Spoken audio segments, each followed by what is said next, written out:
if you linked your Gmail account to Claude, you gave Claude ability to access your emails and even see what is written, and also it can respond to them or help you analyze your emails as well. However, if you no longer need this access, then in this video, I'm going to show you how you can delink your Gmail account from Claude AI. If this video helps, please like and subscribe to this channel. As you can see, I have my Gmail connected to my Claude account and I'll wish to remove it. So from here, if you can see this, it means your Gmail is linked to Claude, and to remove it, it's pretty simple.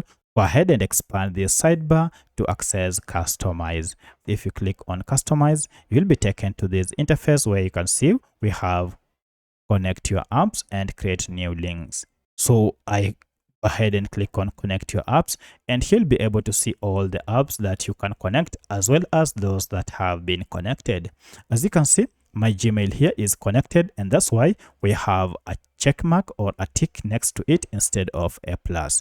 So this means I've already connected it. To disconnect, now go ahead and tap on it, and now you can see we have an option to disconnect. So if I click on disconnect, I will restrict Claude from accessing my Gmail account. I'll confirm by tapping on remove, and now if I go back and tap on connect here, you can see now Gmail is no longer linked to my Claude account. So that's how you can disconnect tools or programs from Claude account. If you have any other question, kindly let me know in the comment section. Otherwise, thanks for watching, and let's meet in the next video.